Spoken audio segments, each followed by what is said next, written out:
মধ্যরাতে আওয়ামী লীগের বিশেষ কিছু নির্দেশনা এসেছে দলীয় নেতাকর্মীদের উদ্দেশ্যে। দলের মধ্যে যে প্রচন্ড সমন্বয়হীনতা এখনো পর্যন্ত, দলীয় হাইকমান্ড থেকে শুরু করে আওয়ামী লীগের নীতি নির্ধারণ পর্যায়ে যে কোনো ধরনের সমন্বয় এখনো পর্যন্ত নেই। তারা কি করতে চায় এই অবস্থায় এসে, ইতিহাসের আরেকটি চরম মুহূর্তে এসে তারা আসলে কিভাবে সামনে এগোতে চায় তা নিয়েও প্রশ্ন ওঠে এই নির্দেশনার মধ্যে। আগামী নির্বাচনে আওয়ামী লীগ কিছুতেই অংশগ্রহণ করতে পারবে না বলে জানিয়েছেন জনাব বদিউল আলম মজুমদার। নির্বাচন কমিশন সংস্কারের জন্য তৈরির জন্য যাকে দায়িত্ব দিয়েছেন সেই বদিউল আলম মজুমদার স্যার বলেছেন যে আওয়ামী লীগের নির্বাচন করার কোনো ধরনের সুবিধা আগামী নির্বাচনে থাকবে না। শেখ হাসিনার সঙ্গে ফোনালাপ করে যুক্তরাষ্ট্রে ফেসে গেলেন তানভীর।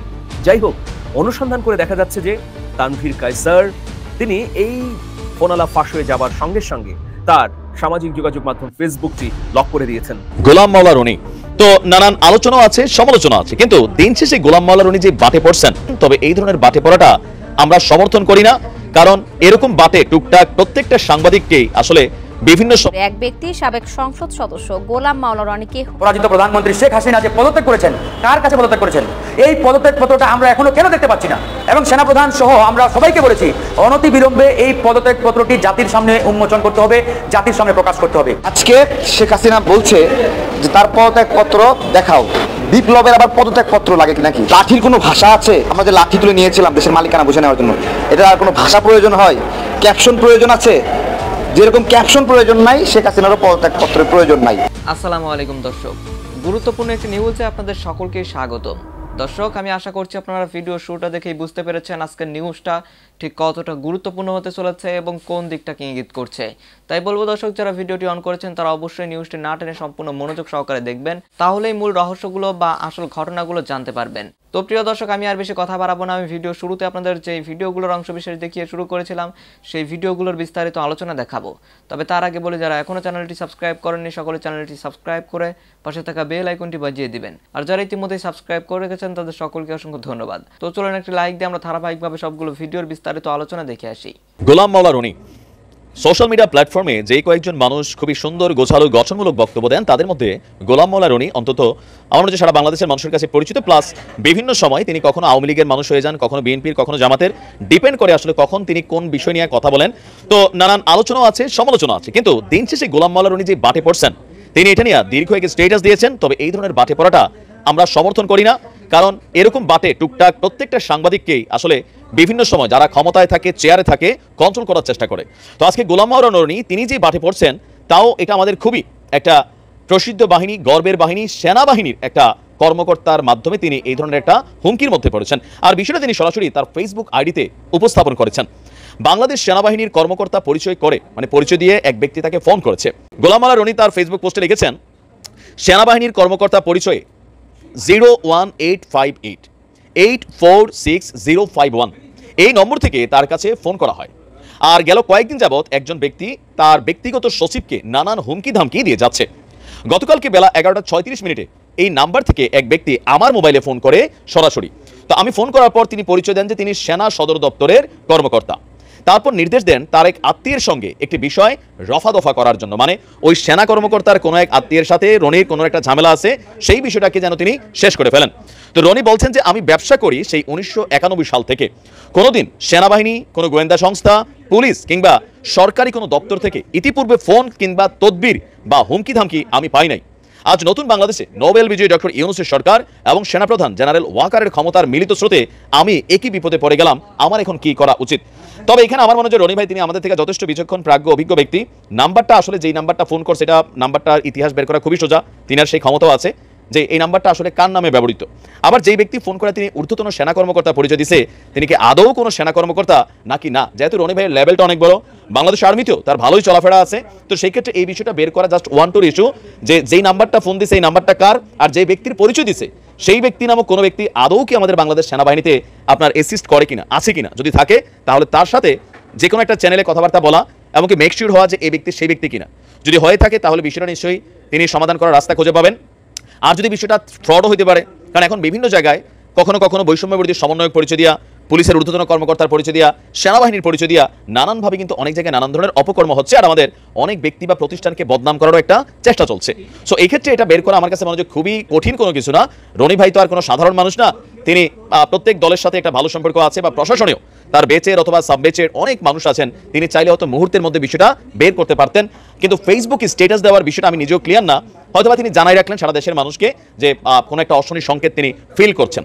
তো আমরা চাই বিষয়টা যাই হোক, যেহেতু এখানে সেনাবাহিনীর বিষয়টা আসছে, নিশ্চয়ই এটা যারা দেখার তারা দেখবেন এবং বিষয়টা ক্লিয়ার করবেন। আজকে শেখ হাসিনা বলছে যে তার পদত্যাগপত্র দেখাও। বিপ্লবের আবার পদত্যাগপত্র লাগে কি নাকি? আপনাদেরকে জিজ্ঞাসা করছি, বিপ্লবের কোনো পদত্যাগপত্র লাগে? লাঠির কোনো ভাষা আছে? আমরা যে লাঠি তুলে নিয়েছিলাম দেশের মালিকানা বুঝে নেওয়ার জন্য, এটা আর কোনো ভাষা প্রয়োজন হয়? ক্যাপশন প্রয়োজন আছে? যেরকম ক্যাপশন প্রয়োজন নাই, শেখ হাসিনারও পদত্যাগপত্রের প্রয়োজন নাই। শেখ হাসিনা ষড়যন্ত্র অব্যাহত রাখছে, ভারতে গেছে, ভারত থেকে উকি ঝুঁকি মারছে।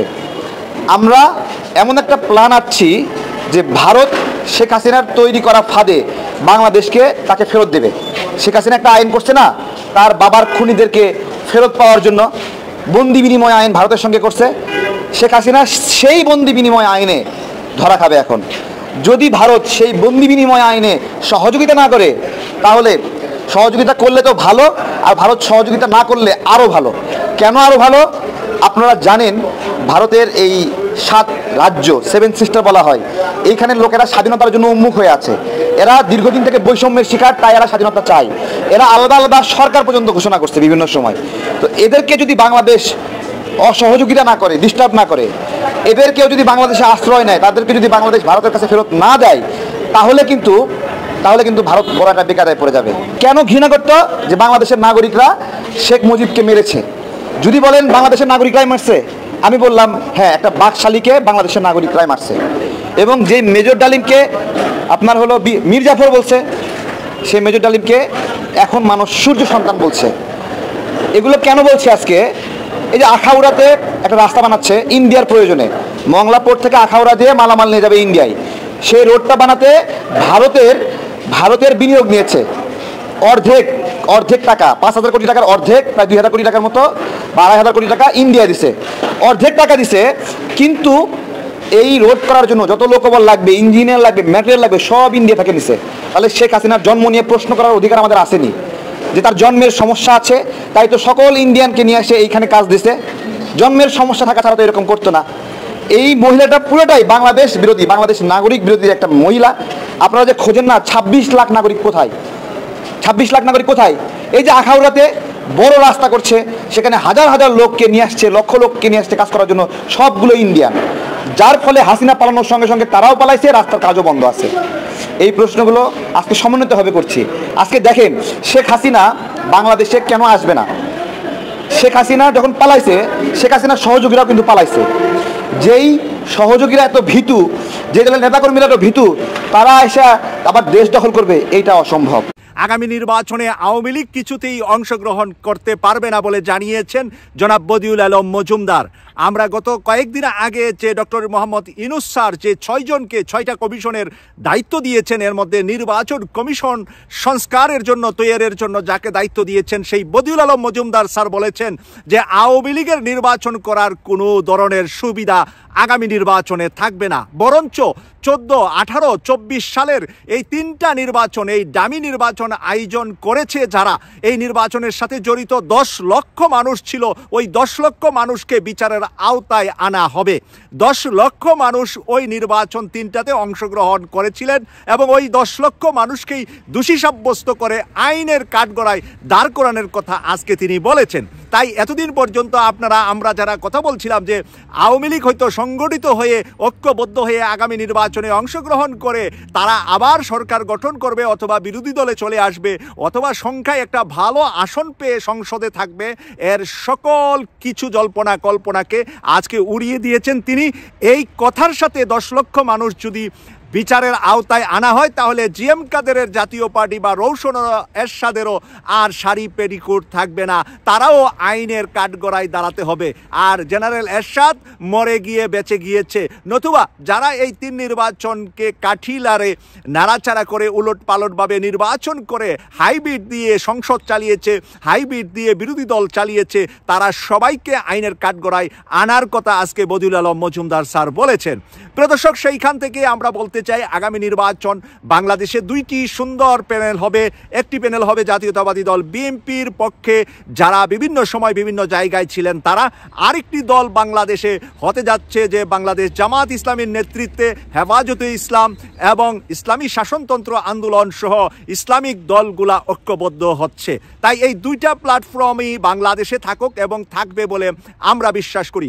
আপনারা যারা আমাদের নিয়মিত অনুষ্ঠান দেখেন আপনাদেরকে অনুরোধ করব আপনারা কমেন্টস করে লিখবেন আগামী নির্বাচন যদি দাঁড়িপাল্লা আর দানিশ শীষের ভিতরে কম্পিটিশন হয় এবং ভবিষ্যতেও এই দুইটা ব্যানার বা এই দুইটা দল বাংলাদেশের রাজনীতিতে নেতৃত্ব দিবে, যারা বিজয়ী হবে সরকার গঠন করবে 5 বছরের জন্য, আবার 5 বছর পরে যদি কেউ ভুল করে থাকে তাহলে তার বিপরীতে যারা থাকবে তাদেরকে জনগণ ভোট দিয়ে রাষ্ট্রীয় ক্ষমতা নিবে। আমি আশা করি আমাদের প্রিয় দর্শকরা আজকে আনন্দিত হবেন যে বদিউল আলম মজুমদার স্যার যেই শক্ত কথা বলেছেন যে আওয়ামী লীগের কোনো লোক আইনের বাহিরে যেতে পারবে না, সবাইকে আইনের আওতায় আনা হবে এবং বিচারের আওতায় আনা হবে, তাই তারা নির্বাচন করার কোনো সুবিধা পাবে না। ইত্তেফাক পত্রিকা থেকে নিউজটা আমি আপনাদের সামনে তুলে ধরলাম। প্রিয় দর্শক, বিভিন্ন পত্রিকায় কিছু গুজব করার চেষ্টা করছে ওনার এই বক্তব্যকে, আপনারা সেদিকে কান দিবেন না। গণতান্ত্রিক ছাত্র শক্তি যেই সংগঠনটি বাংলাদেশ আওয়ামী লীগ সরকারকে পতনের পেছনে জাস্ট 10 মাসের মেয়াদকালে 16 বছর ধরে ক্ষমতায় থাকা আওয়ামী লীগকে পরিকল্পিতভাবে আবার তাদের পরিকল্পনায় সহায়ক শক্তি হিসেবে কাজ করেছে বিএনপি, জামায়াত ইসলাম বা অন্যান্য দলগুলো এবং সাধারণ ছাত্রছাত্রীরা। মানে মোট কথা গণতান্ত্রিক ছাত্র শক্তি হচ্ছে ওই টিম যারা আওয়ামী লীগ সরকার পতন করিয়েছে। আপনি আজকের দিনের উপদেষ্টা আসিফকে দেখেন, তারপর হচ্ছে নাহিদকে দেখেন বা সার্জিস, হাসনাত, তাবাসসুম আরও যাদেরকে দেখছেন সবাই কিন্তু এই টিমটারই মেম্বার ছিল। তাহলে প্রশ্ন হচ্ছে এই টিমটাকে কেন হঠাৎ করে বন্ধ করে দেওয়া হলো অথবা গণতান্ত্রিক ছাত্র শক্তির কার্যক্রম স্থগিত কে করলো? প্রথমত এটার কাজ কোনো সরকারিভাবে নিষেধাজ্ঞা সামথিং লাইক দ্যাট এরকম না, এটার ব্যাখ্যাটা অন্য জায়গায়। প্রতিষ্ঠার 1 বছর পার না হতেই গণতান্ত্রিক ছাত্র শক্তির সকল কমিটি এবং কার্যক্রম স্থগিত ঘোষণা করেছে কারা? এই ছাত্র সংগঠনটির ফেসবুক পেজে একটা পোস্ট থেকে আমরা জানতে পারলাম যে আপনার এই দলের যারা নেতা আছেন তারাই আলোচনা কইরা মিটিং কইরা এই গণতান্ত্রিক ছাত্র শক্তির কার্যক্রম স্থগিত করেছেন। তার মানে এটা সরকারি কোনো নির্দেশনা অথবা আইনি কোনো নির্দেশনাকে ফেস করে এটা হয় না, এটা এখন তারা করছে। তবে এটা তাদের প্ল্যান বি, এটা নিয়ে পরে আরেকটা আলাদা ভিডিও করব, যারা বোঝার তারা বুঝবেন। ছাত্র জনতার যে অভ্যুত্থানে আওয়ামী লীগ সরকারের পতন হয়েছে সেখানে আন্দোলনের সামনের সারিতে থাকা আপনার সকলেই ছিল গণতান্ত্রিক ছাত্র শক্তির নেতারা। এই সংগঠনেরই 2 জন এখন উপদেষ্টা হিসাবে কিন্তু দায়িত্ব পালন করছেন। তো আমরা যদি দেখি আপনার আচ্ছা এখন এটার মেইন রিজনটা হচ্ছে কি 22 সেপ্টেম্বর থেকে একাডেমিক কার্যক্রম শুরুর উদ্যোগ নিয়েছে বিশ্ববিদ্যালয় কর্তৃপক্ষ, কিন্তু এর আগেই ক্যাম্পাসে ছাত্র রাজনীতি নিষিদ্ধ করার দাবি তুলেছেন শিক্ষার্থীদের একটি অংশ। এই দাবিতে গেল কয়েকদিন যাবত তারা ক্যাম্পাসে বিক্ষোভ করেছেন। আমি বুঝাইতে পারছি খেলাটা কোন জায়গায়। এখন ধরেন এই সাধারণ ছাত্র বৈষম্য বিরোধী আন্দোলনের ছাত্রছাত্রীরা তারা চাচ্ছে যে শিক্ষাঙ্গনগুলো হবে ছাত্র রাজনীতি মুক্ত। তো গণতান্ত্রিক ছাত্র শক্তিও একটা রাজনৈতিক প্ল্যাটফর্ম। তো এখন তারা যদি মনে করে যে বিশ্ববিদ্যালয়ে ছাত্রলীগ রাজনীতি করতে পারবে না, ছাত্র দল করতে পারবে না, ছাত্র শিবির করতে পারবে না, তো তাদের গণতান্ত্রিক ছাত্র শক্তি কি করতে পারবে? নো। আগে তারা তাদের নিজেদের এই কমিটিটাকে বিলুপ্ত করেছে বা এটার সকল কার্যক্রম বন্ধ করেছে। কেন? বিএনপি এবং শিবিরকে ছাত্রলীগ তো এই মুহূর্তে ঢুকতেই পারবে না, আসবে না, বেসিক্যালি তাদের রাজনীতিটাকে বন্ধ করার জন্যই আগে নিজেদের রাজনৈতিক যে প্ল্যাটফর্মটা সেইটাকে বন্ধ করেছে। আপনার প্রথম দিকে বিষয়টি নিয়ে সামাজিক যোগাযোগ মাধ্যমে আপনার এটা নিয়ে বেশ সরব ছিল, কিন্তু পরবর্তী সময় যা যখন থেকে সরকারের অবস্থান তৈরি হয়ে গেছে বা অন্তর্বর্তীকালীন সরকার নিয়ে ব্যস্ত হয়ে গেছে তখন আস্তে আস্তে বিষয়টা অনেকটা কি বলা হয় যে একটু পিছিয়ে যায়। তো এখন যখন আবারও আপনার কি বলা হয় যে ইউনিভার্সিটিগুলো খোলার সময় এসেছে, তো এই নিয়ে আপনার বৈষম্য বিরোধী ছাত্র আন্দোলনের অন্যতম সমন্বয়ক এবং এই গণতান্ত্রিক ছাত্র শক্তির ঢাকা বিশ্ববিদ্যালয় শাখার যে সদ্য কমিটি হয়েছিল সেটা স্থগিত হওয়া নিয়ে এই গণতান্ত্রিক ছাত্র শক্তি কমিটির যিনি সদস্য সচিব ছিলেন আবু বাকের মজুমদার তিনি বলছেন, প্রথম আলোকে বলেছেন, গণতান্ত্রিক ছাত্র শক্তির লক্ষ্য আপনার হচ্ছে উদ্দেশ্য মোটামুটি বাস্তবায়িত হয়ে গেছে। আমরা বেশ কিছুদিন ধরেই ছাত্র শক্তির কমিটি এবং কার্যক্রম স্থগিত করার কথা ভাবছিলাম, আর 9 বা 10 আগস্ট আমরা এই বিষয়ে সিদ্ধান্ত নিয়েছিলাম। অবশেষে আজকে এই সিদ্ধান্তটি ফাইনাল হলো, এর পেছনে বিশেষ কোনো কারণ নেই। তো ছাত্র শক্তির রাজনৈতিক যাত্রা এখানে শেষ কিনা? তো তারা বলছেন বিষয়টি আলোচনার মধ্যে রয়েছে। আমরা ক্যাম্পাসে দলীয় লেজুর ভিত্তিক ছাত্র রাজনীতি চাই না, আমাদের চাওয়া ছাত্র সংসদ ভিত্তিক গঠনমূলক রাজনীতি। এটার পক্ষে আবার আমিও না, এটা নিয়ে আলাদা ভিডিও হবে। এবার বুঝতে পারছি যারা খুব খুশি টুশি হয়েছেন, বেসিক্যালি এটা না, এটা হচ্ছে কোনটা, ওই যে বিএনপি এবং জামাত শিবির তাদের যে ছাত্র রাজনীতি এটা আটকানোর জন্য আগে নিজেদের যে দলটা আছে সেটাকে তারা বিলুপ্ত করছে। নিউজের হেডলাইন দেখে আগামাতা না বুঝে এক একজন এক একভাবে দিয়ে দিচ্ছেন, আওয়ামী লীগ এটা রিয়েকশন দিচ্ছে, বিএনপিও দিচ্ছে, মানে বিষয়টা বোঝেই নাই, জাস্ট হচ্ছে নিউজ হেডলাইনের মধ্যে আটকে গেছে।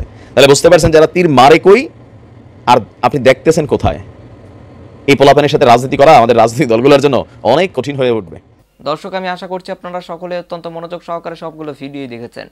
এমনকি দর্শক, যদি এই ভিডিওগুলো সম্পর্কে আপনাদের কোনো মতামত থেকে থাকে তাহলে তো অবশ্যই জানাবেন। দর্শক, আজকের নিউজটি শেষ করছি এখানে, ফিরছি পরবর্তী নিউজে নতুন কোনো টপিকে। আল্লাহ হাফেজ।